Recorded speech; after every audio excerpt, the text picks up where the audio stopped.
तिरुपति बालाजी भारत का एक ऐसा मंदिर जो हर महीने 200 से 300 करोड़ रुपए केवल दान में कमाता है। 1,20,000 करोड़ ये बस कोई नंबर नहीं बल्कि श्री तिरुपति बालाजी मंदिर की नेटवर्थ है। ये मंदिर भारत के सबसे अमीर मंदिरों में से एक है। भारत में कई सैकड़ों मंदिर मौजूद हैं जो अपने चमत्कार और अद्भुत रहस्यों के लिए जाने जाते हैं, जिनका चमत्कार देखने हर साल करोड़ों लोग जाते हैं। और ऐसी ही चमत्कारी और रहस्यमय कहानी है श्री तिरुपति बालाजी मंदिर की। श्री तिरुपति बालाजी मंदिर दक्षिण भारत के राज्य आंध्र प्रदेश के चित्तौड़ जिले में स्थित है। मान्यता ये है कि यहाँ भगवान विष्णु और माँ लक्ष्मी निवास करते हैं।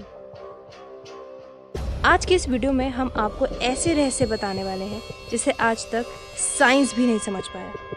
हम सभी जानते हैं कि तिरुपति बालाजी मंदिर भारत के सबसे धनी और पूजनीय मंदिर में से एक है। ये मंदिर तो सबसे अमीर है, पर कहा जाता है कि इस मंदिर में पूजे जाने वाले तिरुपति बालाजी खुद गरीब और कर्ज में डूबे हुए हैं। पर ऐसा क्यों? तो आइए पहले इसके पीछे की कहानी जानते हैं।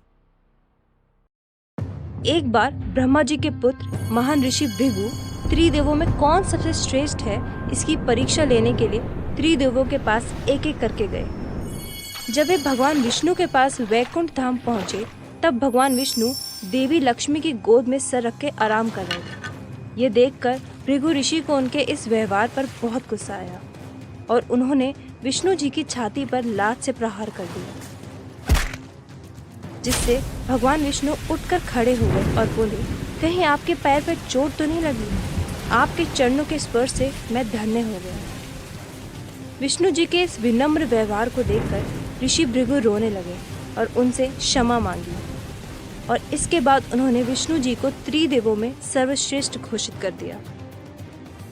लेकिन भृगु ऋषि के इस व्यवहार से माता लक्ष्मी बहुत क्रोधित हो गई और भगवान विष्णु के ऋषि को कोई दंड ना देने पर वे बेहद नाराज हो गए और गुस्से में वैकुंठ धाम छोड़कर चली गई। जब विष्णु जी ने देवी को ढूंढना शुरू किया तो पता चला कि माँ लक्ष्मी ने पृथ्वी पर एक राजा के घर पद्मावती नाम की कन्या के रूप में जन्म लिया है। तभी विष्णु जी ने पृथ्वी लोक पर श्रीनिवास नाम के व्यक्ति के रूप में जन्म लिया। उन्होंने वहां जाकर राजकुमारी पद्मावती को ढूंढना शुरू किया और उन्हें मिलने पर उनके सामने विवाह का प्रस्ताव रख दिया, जिसे राजकुमारी ने स्वीकार कर लिया। अब सवाल ये आया कि विवाह के लिए धन कहाँ से आएगा?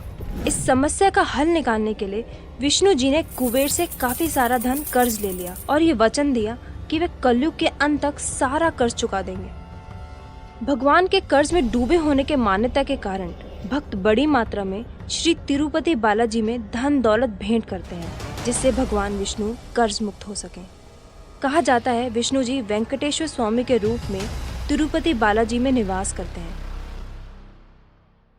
7 पहाड़ों वाला मंदिर नाम से प्रसिद्ध ये ऐसा मंदिर है जहां भक्तों को नए नए चमत्कारों और रहस्यों का एहसास होता रहता है। आइए जानते हैं तिरुपति बालाजी से जुड़े ऐसे रहस्यों के बारे में जिसने विज्ञान तक को हिलाकर रख दिया। क्या आपको पता है तिरुपति बालाजी में स्थापित जो मूर्ति है वो किसी के द्वारा बनाई नहीं गई बल्कि ये स्वयं प्रकट हुई थी। कहा जाता है कि यहाँ स्वयं भगवान विष्णु विराजमान है। मंदिर के मुख्य द्वार पर दरवाजे के दाईं ओर एक छड़ी है। कहा जाता है कि जब भगवान विष्णु छोटे थे तो इसी छड़ी से उनकी माँ ने उनकी पिटाई करी थी, जिससे उनकी ठोड़ी पर चोट लग गई। इसी कारण आज तक औषधि के रूप में हर शुक्रवार उनकी ठोड़ी पर चंदन लगाया जाता है। इतना ही नहीं, इस मूर्ति पर लगे बाल भी बिल्कुल असली हैं। आपको जानकर ये हैरानी होगी कि आज से 15,000 साल पुरानी मूर्ति के बाल आज भी बिल्कुल मुलायम, रेशमी और साफ सुथरे हैं। इन बालों में कभी उलझने नहीं पड़ती। इस मंदिर में केशदान की बहुत प्रसिद्ध परंपरा है। मन्नत पूरी होने से पहले या बाद में लोग यहाँ अपने केशदान करते हैं। लगभग 20,000 लोग यहाँ रोज केशदान करते हैं। कहा जाता है कि प्राचीन काल में जब भगवान विष्णु धरती पर आए थे तो एक दुर्घटना में उन्होंने अपने कुछ बाल खो दिए थे और गंधर्व की राजकुमारी नीला देवी ने ये घटना को देखकर अपने खूबसूरत बालों में से एक हिस्सा काटकर विष्णु जी के सर पर लगा दिया। खुश होकर भगवान ने उनसे कहा कि केश शरीर की सुंदरता को बढ़ाता है और आपने मेरे लिए अपने बालों का त्याग कर दिया। इसलिए आज से जो भी मेरे पैरों में अपने बालों का त्याग देगा उसकी हर इच्छा पूरी होगी। और तभी से वहाँ बाल दान करने की प्रथा चली आ रही है। और केवल बाल ही नहीं, यहाँ आने वाले श्रद्धालु अपनी श्रद्धा अनुसार ढेर सारा पैसा, सोना चांदी दान करते हैं, जिसकी वजह से ये मंदिर दुनिया का सबसे अमीर मंदिर माना जाता है। भक्तों के केवल चढ़ावे से ही मंदिर की ट्रस्ट की हर महीने 200 से 300 करोड़ कमाई होती है और ये सारा पैसा दान पुण्य और समाज सेवा में लगा दिया जाता है। इस मंदिर के पास फिक्स डिपॉजिट में ही इतना पैसा है कि हर साल उसके मात्र ब्याज से ही मंदिर की 800 करोड़ से भी ज्यादा कमाई हो जाती है। वहाँ दर्शन करने वाले लोग और पुजारियों का कहना है कि भगवान वेंकटेश्वर की मूर्ति से हमेशा समुद्र में उठने वाली लहरों की आवाज आती रहती है। अगर आप भगवान की मूर्ति को कान लगाकर सुनेंगे तो आपको लगेगा कि जैसे मानो आप समुद्र के बीच में खड़े हैं। इसी वजह से बालाजी की मूर्ति हमेशा नम रहती है। पर ऐसा क्यों है, ये आज तक किसी को पता नहीं चल पाया। इस मंदिर से लगभग 23 किलोमीटर दूर एक गांव है। कहा जाता है कि तिरुपति बालाजी की पूजा के लिए फूल, घी, दूध, मट्ठा, पवित्र पत्ता उसी गांव से आता है। उस छोटे से गांव को उसके लोगों के अलावा ना किसी ने देखा है, ना किसी को उस गांव में जाने की अनुमति है। इस गांव का अस्तित्व एक रहस्य बनकर रह गया है। भले ही बालाजी की मूर्ति विशेष प्रकार के चिकने पत्थर से बनी हो, लेकिन वो अपने साक्षात वहाँ होने का एहसास सबको कराते रहते हैं। आपको जानकर हैरानी होगी कि भगवान के आराम के लिए पूरे मंदिर का वातावरण को काफी ठंडा रखा जाता है, लेकिन इसके बावजूद बालाजी को बहुत गर्मी लगती है। उनके शरीर पर पसीने की बूंदें देखी जा सकती हैं। उनका माथा और पीठ हमेशा पसीने से भीगी रहती है। उन्हें ज्यादा गर्मी ना लगे इसलिए वहाँ हमेशा पंखे चलाकर रखे जाते हैं। सबसे आश्चर्यजनक बात तो ये है कि तिरुपति बालाजी के गर्भगृह में एक दीपक जलता है जो बिना घी या बिना तेल के हजारों साल से लगातार जल रहा है। और ये कैसे संभव है, इसका कारण आज तक नहीं पता चल पाया है। ये दिया किसने और कब जलाया, ये भी किसी को नहीं पता। इस मंदिर में हर रोज 3 लाख से भी ज्यादा देसी घी के लड्डू बनाए जाते हैं। हैरानी इस बात की है कि इन लड्डुओं को बनाने के लिए कोई नई टेक्नोलॉजी नहीं, बल्कि यहाँ काम करने वाले लोग 300 साल पुरानी तकनीक का ही इस्तेमाल करते हैं। इन 3 लाख से भी ज्यादा लड्डुओं को एक गुप्त रसोई में बनाया जाता है। ये रसोई दुनिया की सबसे बड़ी रसोइयों में से एक है। चलिए आपको एक साइंटिफिक फैक्ट बताते हैं कि जब भी किसी साधारण प्रतिमा पर पचाई कर्पूरम यानी कपूर चढ़ाया जाता है तो वे प्रतिमा धीरे धीरे चटकने लगती है, लेकिन श्री बालाजी की मूर्ति पर इसका कोई असर नहीं होता।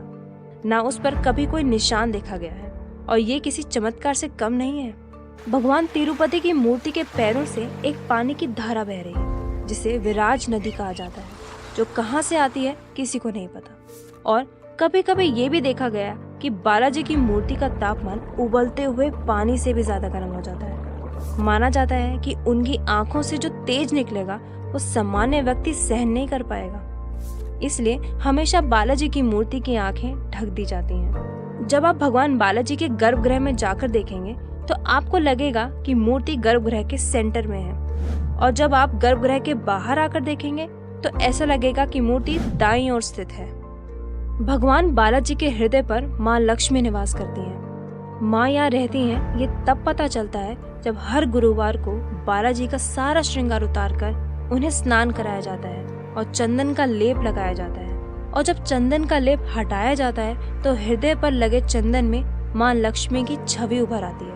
हो सकता है कि आप ये सुनकर इन सभी मिस्टीरियस बातों के पीछे कुछ साइंटिफिक रीजन दे दें, लेकिन कभी सोचा है कि क्यों हमेशा ऐसी ही धार्मिक जगहों पर ऐसे इंसिडेंट्स होते हैं, या कह लो चमत्कार। ये सब मात्र एक कोइंसिडेंस नहीं हो सकता और ना ही हर चीज साइंस से जुड़ी है। आपको क्या लगता है, क्या आप कभी तिरुपति बालाजी मंदिर गए हैं? क्या आपने कभी कुछ मैजिकल एक्सपीरियंस किया है? हमें कमेंट करके जरूर बताइए।